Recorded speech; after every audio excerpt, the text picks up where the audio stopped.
എ+ന്റെ പുതിയൊരു വീഡിയോയിലേക്ക് സ്വാഗതം. നമ്മളെല്ലാവരും RRB JEE എന്നുള്ള ഒരു എക്സാമിന് വേണ്ടി പ്രിപ്പയർ ചെയ്യുകയാണ്. അപ്പം മുൻകാലങ്ങളിൽ RRB JEEക്ക് ചോദിച്ചിട്ടുള്ള കുറച്ച് ക്വസ്റ്റ്യൻസ് ആണ് നമ്മൾ ഈ ഒരു ക്ലാസ്സിൽ ഡിസ്കസ് ചെയ്യാൻ പോകുന്നത്. നമുക്ക് അതിൻ്റെ ആ ഒരു സീരീസിൻ്റെ ഫസ്റ്റ് വീഡിയോയിലേക്ക് കടക്കാം. അപ്പോൾ ഇതിൽ ഞാൻ കൂടുതലും ഉൾപ്പെടുത്തിയിട്ടുള്ളതെന്ന് വെച്ച് കഴിഞ്ഞാൽ തെർമോഡൈനാമിക്സ്, തെർമൽ എഞ്ചിനീയറിംഗ് ആ ഒരു പാർട്ടിലുള്ള കുറച്ച് ക്വസ്റ്റ്യൻസ് ആണ്. അപ്പം അത് നമ്മൾ ഡിസ്കസ് ചെയ്യുന്നതോടുകൂടി ഒരു പാറ്റേൺ എങ്ങനെയാണെന്ന് നിങ്ങൾക്ക് മനസ്സിലാവും. അപ്പം ഇതിലെ first question, at what temperature both Celsius and Fahrenheit scale will show the identical reading? അതായത് ഫാരൻഹീറ്റ് സ്കെയിലും സെൽഷ്യസ് സ്കെയിലും ഒരേ ടെമ്പറേച്ചർ റീഡിങ് ഷോ ചെയ്യുന്ന ടെമ്പറേച്ചർ എന്താണെന്നാണ് ചോദിച്ചേക്കുന്നത്. നോർമലി നമുക്ക് സെൽഷ്യസ് ടു ഫാരൻഹീറ്റ് കൺവേർഷൻ ഒക്കെ ഫോർമുലയൊക്കെ പഠിച്ചു വെക്കാവുന്നതാണ്. ഇൻ കേസ് നമുക്ക് അറിയത്തില്ലെങ്കിൽ പോലും നമുക്ക് വളരെ അതായത് ഇപ്പം ഇവിടെ ചോദിച്ചേക്കുന്നതെന്ന് വെച്ച് കഴിഞ്ഞാൽ സെൽഷ്യസും ഫാരൻഹീറ്റും ആണ് ചോദിച്ചേക്കുന്നത്. അപ്പം ചിലപ്പോൾ ചില ക്വസ്റ്റ്യൻസിൽ ചിലപ്പം ആർബിട്രറി ആയിട്ടുള്ള ടെമ്പറേച്ചർ സ്കെയിൽസ് ഒക്കെ വെച്ചിട്ട് പ്രോബ്ലംസ് ചോദിച്ചേക്കാം. അപ്പം നമുക്ക് നോർമലി എപ്പോഴും കോമൺ ആയിട്ട് യൂസ് ചെയ്യാൻ പറ്റാവുന്ന റിലേഷൻ എന്ന് വെച്ച് കഴിഞ്ഞാൽ ഏതൊരു ടെമ്പറേച്ചർ സ്കെയിൽ ആണെങ്കിലും രണ്ട് റെഫറൻസ് പോയിന്റ് ഉണ്ടാവും. അപ്പൊ നോർമലി നമ്മൾ എടുക്കുന്നതെന്ന് വെച്ച് കഴിഞ്ഞാൽ ഐസ് പോയിന്റും അതേപോലെ തന്നെ സ്റ്റീം പോയിന്റും ആണ്. അതായത് ഇപ്പൊ നമ്മൾ സെൽഷ്യസ് സ്കെയിലില് റെഫറൻസ് പോയിന്റ് ഏതൊക്കെയാന്ന് വെച്ച് കഴിഞ്ഞാൽ റെഫറൻസ് പോയിന്റുകൾ ഒന്നെന്ന് വെച്ച് കഴിഞ്ഞാൽ ഐസ് പോയിന്റ്, അതെന്ന് വെച്ച് കഴിഞ്ഞാൽ എത്ര ആയിരിക്കും നമുക്കറിയാം, 0 ആണ്, 0 ഡിഗ്രി സെൽഷ്യസ്. അതേപോലെ തന്നെ സ്റ്റീം പോയിന്റ് എന്ന് പറയുമ്പോഴത്തേക്കും 100 ഡിഗ്രി സെൽഷ്യസ് ആണ്. അതായത് ഈസിലി നമുക്ക് റീപ്രൊഡ്യൂസ് ചെയ്യാൻ പറ്റാവുന്ന രണ്ട് പോയിന്റിനെ നമ്മൾ റെഫറൻസ് പോയിന്റ് ആയിട്ട് ടെമ്പറേച്ചർ സ്കെയിലിൽ യൂസ് ചെയ്യും. അപ്പം ഐസ് പോയിന്റും സ്റ്റീം പോയിന്റും ഉണ്ട്. അതേപോലെ തന്നെ ഇനി ഫാരൻഹീറ്റിന്റെ കേസിലാണെങ്കിൽ റെഫറൻസ് പോയിന്റ് ആയിട്ട് വരുന്നത് ഏതൊക്കെ ആയിരിക്കും? അതും സെയിം ആണ്.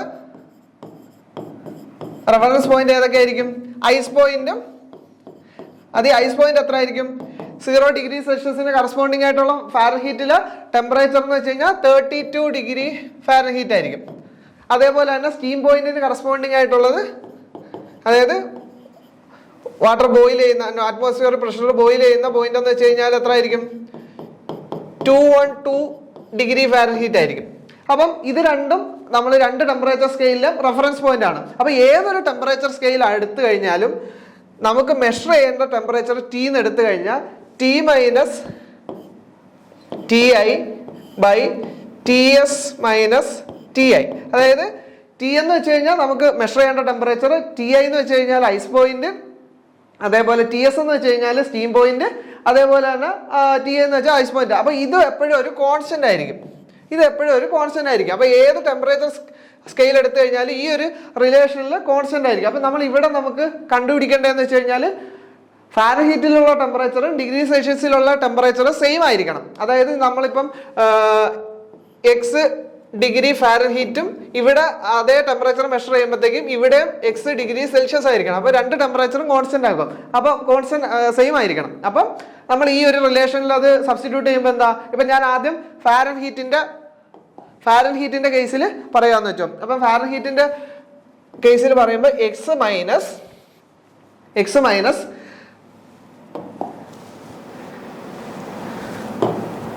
മൈനസ് TI ഫാരൻഹീറ്റിൽ എത്ര? TI അതായത് ഐസ് പോയിന്റ് 32 ബൈ അതേപോലെ തന്നെ TS മൈനസ് TS എത്ര?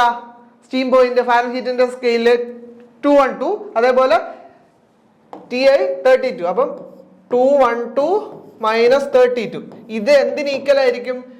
X മൈനസ് നമ്മളെ സെൽഷ്യസ് സ്കെയിലിലെ റെഫറൻസ് പോയിന്റുകൾ നമ്മൾ മെൻഷൻ ചെയ്യുക. അതായത് T0 എന്ന് പറയുമ്പോഴത്തേക്കും 0 ആയിരിക്കും ഐസ് പോയിന്റ്. TS എന്ന് പറയുമ്പോഴത്തേക്കും 100 മൈനസ് 0. TS മൈനസ് TI എന്ന് പറയുമ്പോൾ 100 മൈനസ് 0, അതായത് 100. അപ്പൊ നമുക്ക് ഇവിടെ 0 ബൈ 0. അപ്പം ഈ ഒരു രീതിയിൽ നമ്മൾ രണ്ട് സെയിം ആയിട്ട് എടുത്തു. അപ്പൊ നമുക്ക് ഇതെങ്ങനെ കിട്ടും? X minus 32 equal to divide by 180 equal to X minus 100. അപ്പൊ നമുക്ക് ഇതെങ്ങനെ കിട്ടും? X മൈനസ് 32 ഇത് 0 ക്യാൻസൽ ചെയ്ത് നമുക്ക് എങ്ങനെ എഴുതാം? 9 ഇൻറ്റു എക്സ് ബൈ 5. അപ്പൊ ഈ ഒരു രീതിയിൽ കിട്ടും. ഇതിന് നമുക്ക് എന്താ 5x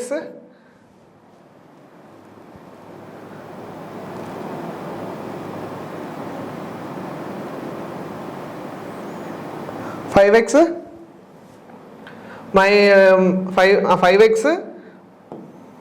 minus 32 into 5 is equal to 9x. അപ്പം ഈ 5x നമുക്ക് അപ്പുറത്തെ സൈഡിലേക്ക് കൊണ്ടുപോകുമ്പോഴത്തേക്കും 32 into 5 minus 32 into 5 is equal to 4x.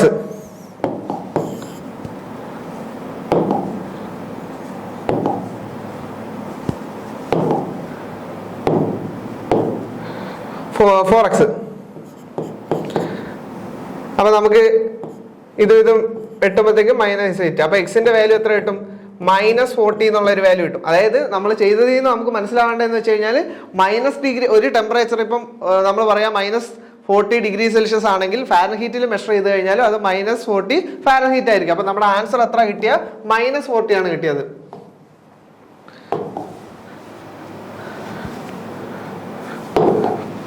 അപ്പം -40 ആയിരിക്കും നമ്മുടെ ഈ ഒരു ക്വസ്റ്റ്യന്റെ ആൻസർ. അപ്പം -40. ഇനി നമുക്ക് അടുത്ത ക്വസ്റ്റ്യനിലേക്ക് പോകാം. Which of the following is an extensive property? അപ്പം പ്രോപ്പർട്ടീസിൽ നിന്നാണ്, തെർമോഡൈനാമിക് പ്രോപ്പർട്ടീസിൽ നിന്നാണ് ക്വസ്റ്റ്യൻ. ഇത് 2015 ചോദിച്ചതാണ്. അപ്പം നമ്മൾ ബേസിക്കലി പ്രോപ്പർട്ടി എന്ന് പറയുമ്പോഴത്തേക്ക് അത് എക്സ്റ്റെൻസീവ് പ്രോപ്പർട്ടി ഉണ്ടാവും, ഇന്റൻസീവ് പ്രോപ്പർട്ടി ഉണ്ടാവും. അപ്പൊ എക്സ്റ്റെൻസീവ് പ്രോപ്പർട്ടി എന്ന് വെച്ച് കഴിഞ്ഞാൽ എന്താ? എക്സ്റ്റെൻസീവ് പ്രോപ്പർട്ടി എന്ന് വെച്ച്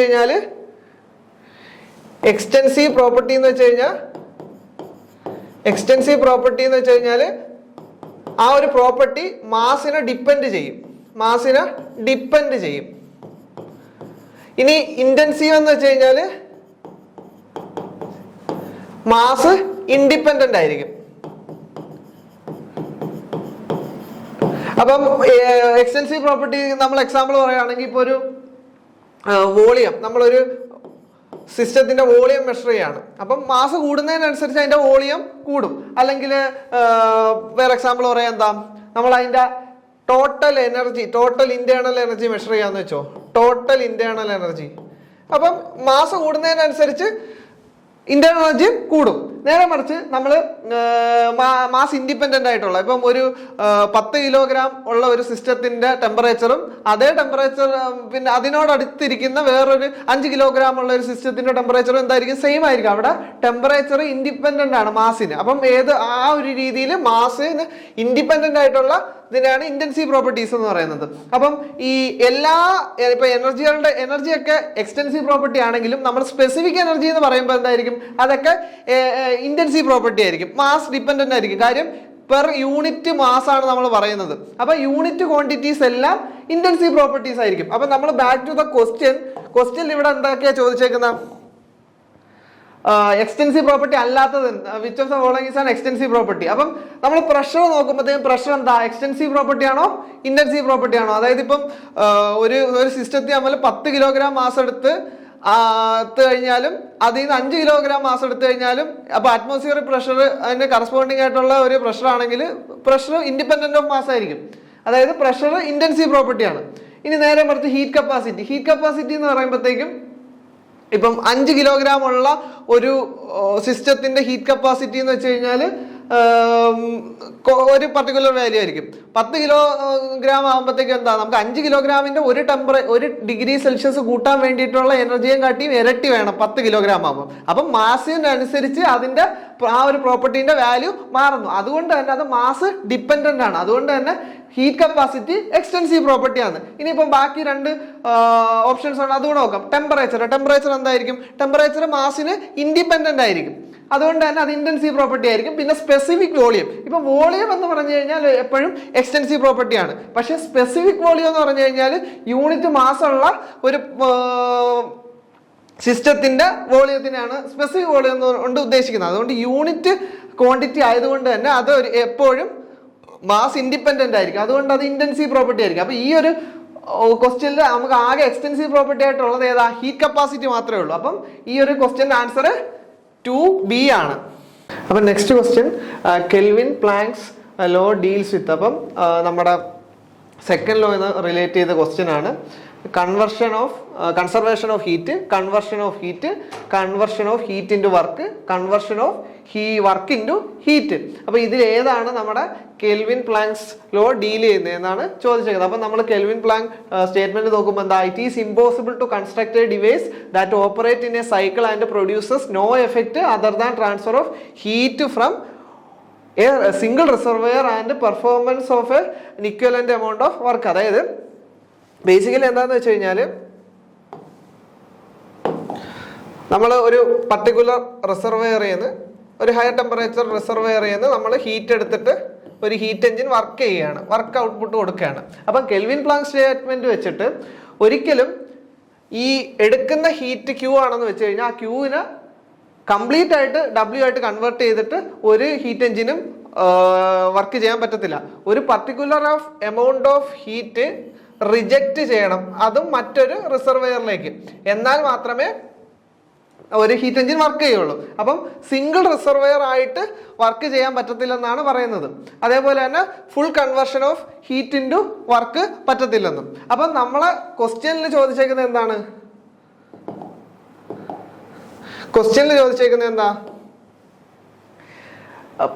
എന്താണ് ഈ ലോയിൽ ഡീൽ ചെയ്യുന്നത് എന്നാണ്. അപ്പം കൺസർവേഷൻ ഓഫ് ഹീറ്റ് ആണോ? അല്ല, ഒരിക്കലും അല്ല. കൺസർവേഷൻ ഓഫ് ഹീറ്റിനെ കുറിച്ചല്ല നമ്മൾ ഡിസ്കസ് ചെയ്യുന്നത്. പിന്നെ കൺവേർഷൻ ഓഫ് ഹീറ്റ് എന്ന് പറഞ്ഞാൽ പോലും അത് സ്പെസിഫിക് അല്ല ആ ഒരു ഓപ്ഷൻ.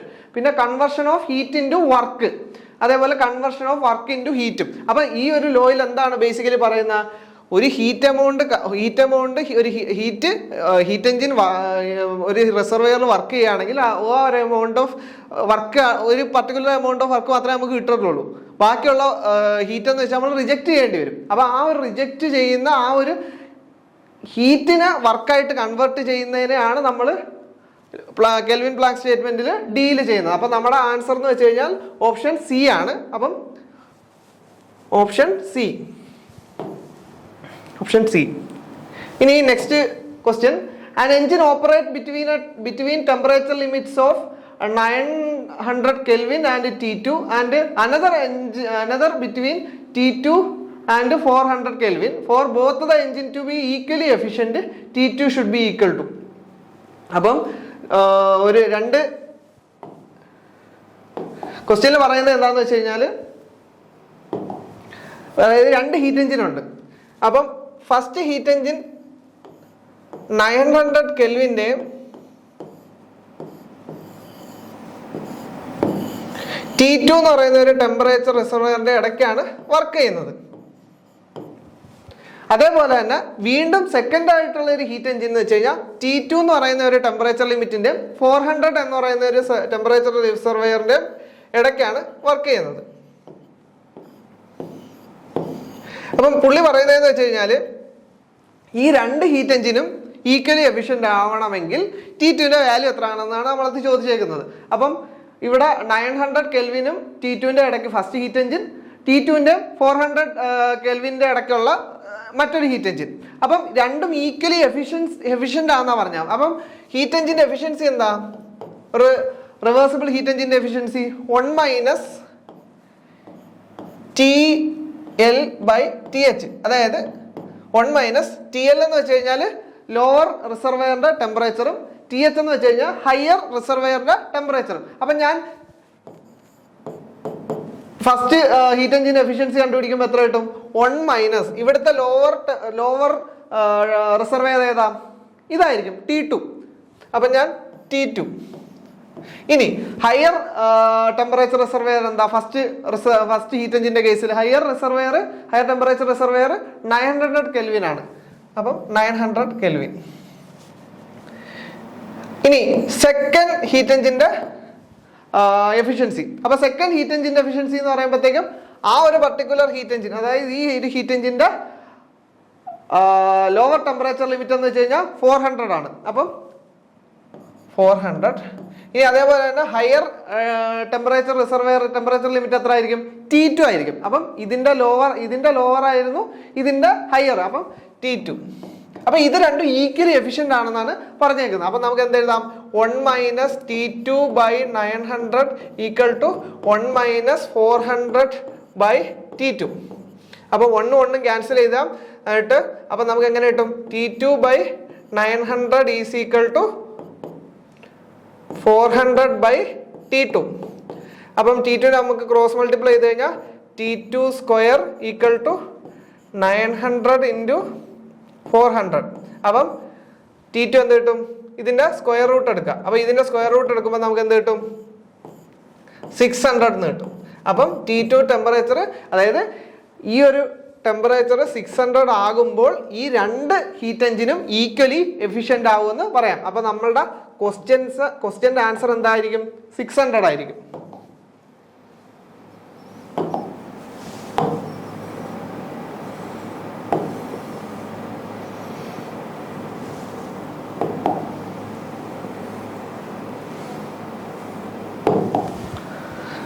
അതായത് for both the engine to be equally efficient T2 should be equal to 600 ആയിരിക്കും.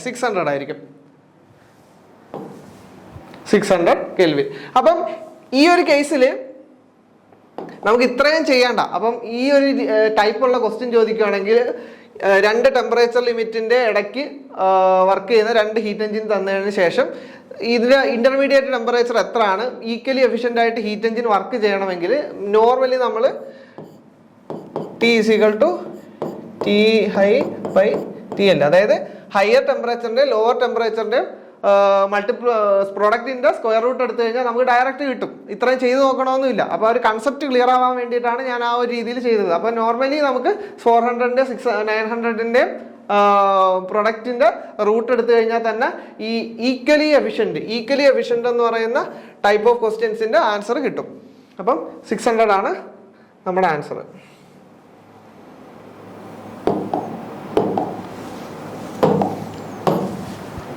ഇനി which one of the following expression is true for TDS equation. അപ്പം TDS ഇക്വേഷന്റെ റിലേഷൻ ആണ് ചോദിച്ചേക്കുന്നത്.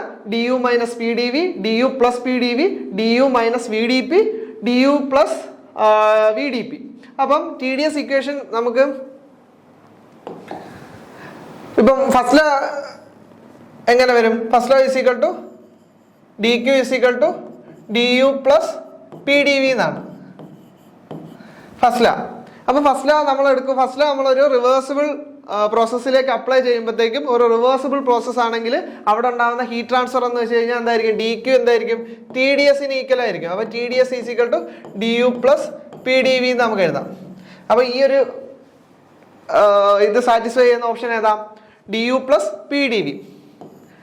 ഇനിയിപ്പം നെക്സ്റ്റ് ഒരു TDS ഇക്വേഷൻ ഉണ്ട്. അതായത് ഇപ്പം നമ്മൾ enthalpy is equal to U plus PV നമുക്കറിയാം. അപ്പൊ നമ്മൾ ഇതിനെ ഡിഫറൻഷിയേറ്റ് ചെയ്യുമ്പോഴത്തേക്ക് എന്ത് കിട്ടും? DH is equal to DU plus PdV plus VdP എന്ന് കിട്ടും. അപ്പം DU പ്ലസ് PdV നമുക്ക് ഓൾറെഡി അറിയാം, അത് DQ ആണ്. അപ്പം DH is equal to DQ plus VdP എന്ന് കിട്ടും. നമ്മൾ ഓൾറെഡി പറഞ്ഞത് കണക്ക് ഈ ഒരു ഇക്വേഷൻ നമ്മൾ ഒരു റിവേഴ്സിബിൾ പ്രോസസ്സിലേക്ക് അപ്ലൈ ചെയ്യുമ്പോഴത്തേക്ക് അവിടെ നമുക്ക് DQന് പകരം എന്ത് സബ്സ്റ്റിറ്റ്യൂട്ട് ചെയ്യാം? TDS സബ്സ്റ്റിറ്റ്യൂട്ട് ചെയ്യാം. അപ്പം TDS പ്ലസ് VdP. അപ്പം ഇവിടുന്ന് TDS എടുക്കുമ്പോഴത്തേക്ക് എന്ത് കിട്ടും? TDS is equal to DH minus VdP. അതായത് രണ്ട് TDS ഇക്വേഷൻ ഉണ്ട്. ഒന്നാമത്തെ നമ്മളെ ക്വസ്റ്റ്യനിൽ ചോദിച്ചേക്കുന്ന ഈ ഒരു ഇത് അത് നമ്മൾ എവിടുന്നാണ് കണ്ടെത്തിയത്? ഫസ്റ്റ് ലോ എന്നാണ് നമ്മൾ അത് ഡിറൈവ് ചെയ്തെടുത്തത്. ഇനി രണ്ടാമത്തെ TDS ഇക്വേഷൻ നമ്മൾ എൻതാൽപ്പിയുടെ ഫോർമുലയാണ്. അപ്പൊ ഈ രണ്ട് TDS ഇക്വേഷൻസ് ആണ് ഉള്ളത്. അപ്പൊ ഇവിടെ നമുക്ക് ഡയറക്റ്റ് ചോദിച്ചേക്കുന്നതെന്ന് വെച്ച് കഴിഞ്ഞാൽ ഫസ്റ്റ് ലോ എന്ന്, അത് സിമ്പിൾ ആയിട്ട് നമുക്ക് ഇത് ഡിറൈവ് ചെയ്തെടുക്കാവുന്നതേ ഉള്ളൂ. അപ്പോഴത്തേക്കും TDS is equal to DU plus PdV. അപ്പൊ നമ്മുടെ ഓപ്ഷൻ എന്ന് വെച്ച് കഴിഞ്ഞാൽ ഓപ്ഷൻ B ആണ്.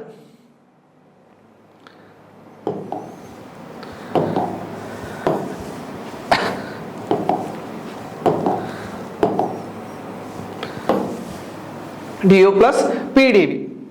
ഇനി അടുത്ത ക്വസ്റ്റ്യനിലോട്ട് പോവുകയാണെങ്കിൽ fins are provided on heat transferring surface in order to increase. അപ്പോൾ നമ്മൾ ഹീറ്റ് ട്രാൻസ്ഫർ എന്ന് പറയുന്ന ഒരു ടോപ്പിക്കിൽ നിന്നുള്ള ക്വസ്റ്റ്യൻ ആണ് ഫിൻസ്. നമുക്ക് എല്ലാവർക്കും അറിയാം ഫിൻസ് എന്താണെന്ന്. അതായത് നമ്മളെ എയർ കൂൾഡ് ആയിട്ടുള്ള ബൈക്കിന്റെ എഞ്ചിനിലൊക്കെ നമുക്ക് ഇങ്ങനെ കുറച്ച് എലോങ്ങേറ്റഡ് ആയിട്ട് എക്സ്റ്റെൻഡഡ് ആയിട്ടുള്ള സർഫസുകൾ കാണാം. അപ്പോൾ ആ ഒരു സർഫസ് എന്തിനാണ് അതിൻ്റെ ഒരു എന്തിനാണ് നമ്മൾ കൊടുക്കുന്നതെന്നാണ് ക്വസ്റ്റ്യൻ. അപ്പം അവിടെ എന്ത് ഇൻക്രീസ് ചെയ്യാൻ വേണ്ടിയിട്ടാണ്? അപ്പൊ option A heat transfer area, B heat transfer coefficient, C temperature gradient, D mechanical strength to the equipment. അപ്പൊ നമ്മൾ ഫിൻസ് ഒരു ഡയഗ്രാം കൊടുത്തു കഴിഞ്ഞാൽ നോർമലി ഈ ഒരു ഏരിയയിൽ നിന്ന് നമുക്ക് ഹീറ്റ് ട്രാൻസ്ഫർ ചെയ്ത് കളയണമെന്ന് വെച്ചോ.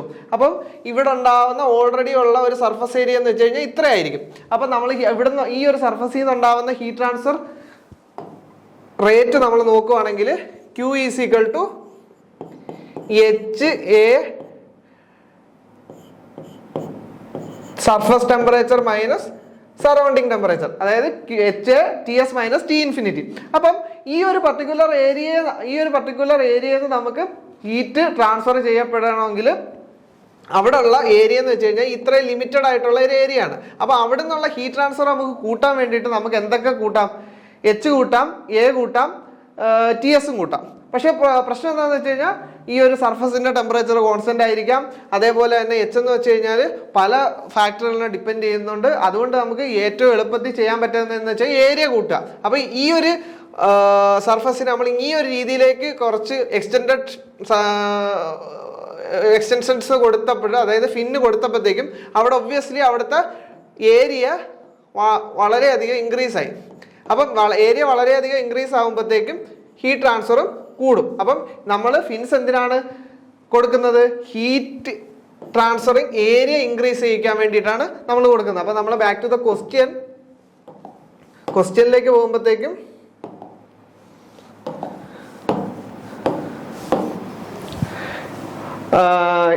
Fins are provided to increase heat transfer area. അപ്പം ഓപ്ഷൻ എ ആണ് കറക്റ്റ്. ഇനി നെക്സ്റ്റ് ക്വസ്റ്റ്യനിലേക്ക് പോകുമ്പോൾ heat is mainly transferred by conduction, convection and radiation. അതും ഹീറ്റ് ട്രാൻസ്ഫർ എന്ന് പറയുന്ന ഒരു പോർഷനിൽ നിന്നുള്ള ക്വസ്റ്റ്യൻ ആണ്. അപ്പം ഇവിടെ ചോദിച്ചേക്കുന്നതെന്ന് വെച്ച് കഴിഞ്ഞാൽ 3 ടൈപ്പ് ഓഫ് ഹീറ്റ് ട്രാൻസ്ഫറും നടക്കുന്ന ഒരു സിറ്റുവേഷൻ ആണ്. അപ്പം insulated pipes carry hot water, B refrigerator freezer coil, boiler furnace, D condensation of steam in A condenser.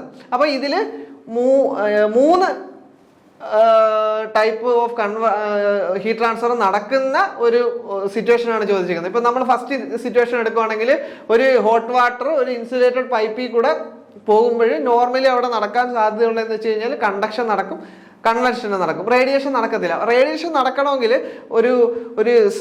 ഒരു പർട്ടിക്കുലർ നമ്മൾ പറയുകയാണ്, ഒരു പർട്ടിക്കുലർ എമൗണ്ടിൽ കൂടുതൽ റേഡിയേഷൻ നടക്കണമെങ്കിൽ അവിടെ ടെമ്പറേച്ചർ അത്ര ഹൈ ആയിരിക്കണം. അപ്പം ഒരു ഇൻസുലേറ്റഡ് പൈപ്പിൽ കൂടെ ഹോട്ട് വാട്ടർ പോകുമ്പോഴത്തേക്കും ആ ഒരു രീതിയിലുള്ള ഒരു ടെമ്പറേച്ചർ ഉണ്ടാവില്ല. അതുകൊണ്ട് തന്നെ ആ ഒരു സ്ഥലത്ത് റേഡിയേഷൻ ഉണ്ടാവാനുള്ള സാധ്യത കുറവാണ്. ഇനി ഇപ്പൊ റെഫ്രിജറേറ്റർ ഫ്രീസർ കോയിൽ എടുത്തു കഴിഞ്ഞാലും അവിടുത്തെ ടെമ്പറേച്ചർ വളരെയധികം കുറവാണ്. അതുകൊണ്ട് റേഡിയേഷന്റെ ഒരു സ്കോപ്പ് കുറവാണ്. ഇനി നമ്മൾ ബോയിലർ ഫർണസിലേക്ക് പോകുമ്പോഴത്തേക്കും അവിടെയുള്ള ടെമ്പറേച്ചർ എന്ന് പറഞ്ഞു കഴിഞ്ഞാൽ ഫർണസിന്റെ ടെമ്പറേച്ചർ എന്ന് കഴിഞ്ഞാൽ വളരെ ഹൈ ആയിരിക്കും. അതുകൊണ്ട് തന്നെ അവിടുന്ന് റേഡിയേഷൻ ഉണ്ടാവാനുള്ള സാധ്യതയുണ്ട്.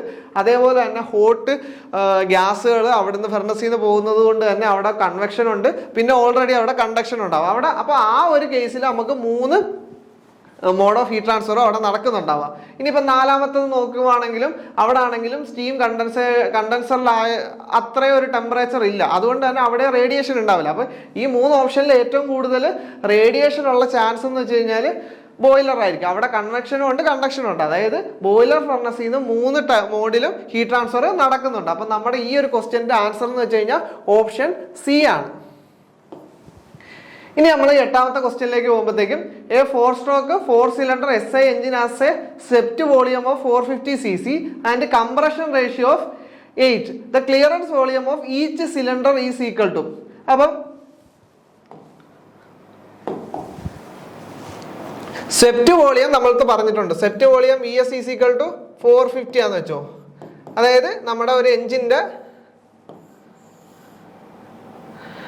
ഇത് സിലിണ്ടർ ആണെങ്കിൽ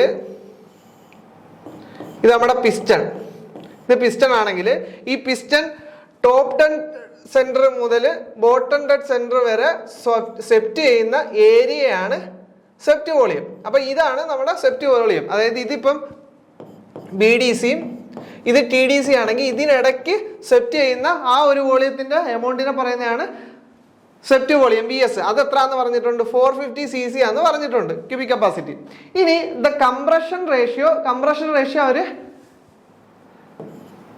8 ആണെന്നും പറഞ്ഞിട്ടുണ്ട്.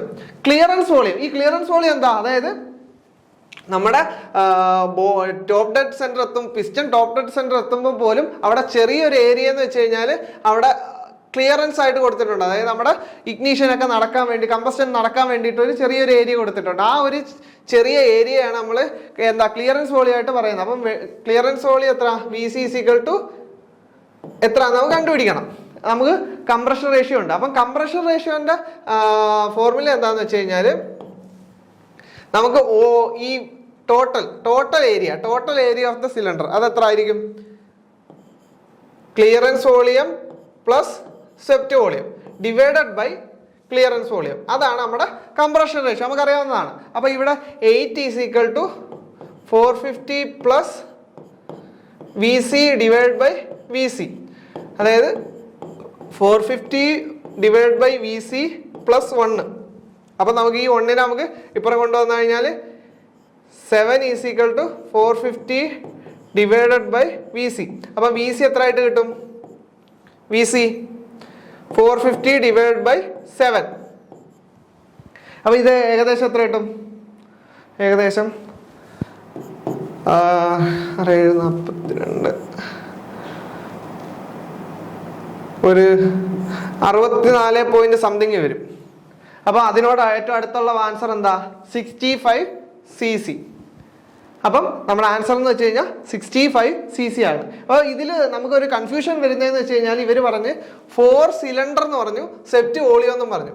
അപ്പം നമ്മൾ വിചാരിക്കും ഓക്കെ നമുക്കിപ്പോൾ 4 സിലിണ്ടർ എന്ന് പറയുമ്പോഴത്തേക്കും ഈ സെപ്റ്റ് വോളിയത്തെ ഡിവൈഡ് ബൈ 4 ചെയ്യേണ്ടി വരുമോ? ആ ഒരു കൺഫ്യൂഷൻ വരും. പക്ഷെ ഇവിടെ തന്നേക്കുന്നതെന്ന് വെച്ചാൽ സെപ്റ്റ് വോളിയമാണ്. നേരെ മറിച്ച് ചിലപ്പം ഡിസ്പ്ലേസ്മെന്റ് ഓഫ് ദ എഞ്ചിൻ അതായത് ടോട്ടൽ ഡിസ്പ്ലേസ്മെന്റ് ആയിരുന്നു തരുന്നതെങ്കിൽ ചിലപ്പോൾ നമുക്ക് ഒരുപക്ഷെ ആ ടോട്ടൽ ഡിസ്പ്ലേസ്മെന്റിനെ 4 കൊണ്ട് ഡിവൈഡ് ചെയ്തേക്കാം. ഇതിപ്പം സെപ്റ്റ് വോളിയം എന്ന് വെച്ച് കഴിഞ്ഞാൽ നമ്മളൊരു ഓരോ സിലിണ്ടറിന്റെ ഇൻഡിവിജ്വൽ ലെവലിലാണ് തരുന്നത്. അതുകൊണ്ട് തന്നെ നമുക്ക് VC 450 ഡയറക്റ്റ് എടുത്ത് ചെയ്യാൻ പറ്റും.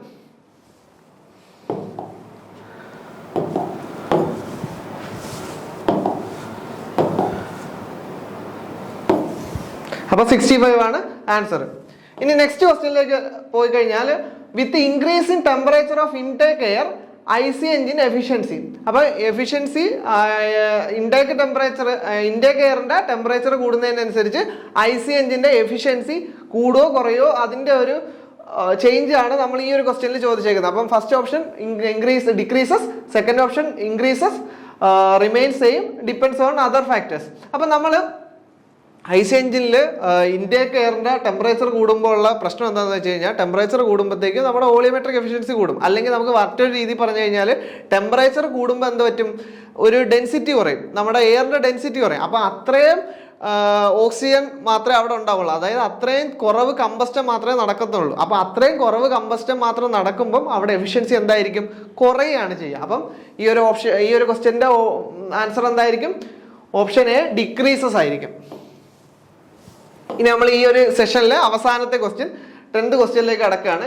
In A scooter in which part is the petrol atomised and mixed in correct proportion with air. അതായത് നമ്മുടെ എയറും ഫ്യൂവലും തമ്മിൽ മിക്സിങ് നടക്കുന്ന ഏത് പാർട്ടാണ് ഒരു സ്കൂട്ടറിന്റെ ഏത് പാർട്ടിലാണ് മിക്സിങ് നടക്കുന്നതാണ് ചോദിച്ചേക്കുന്നത്.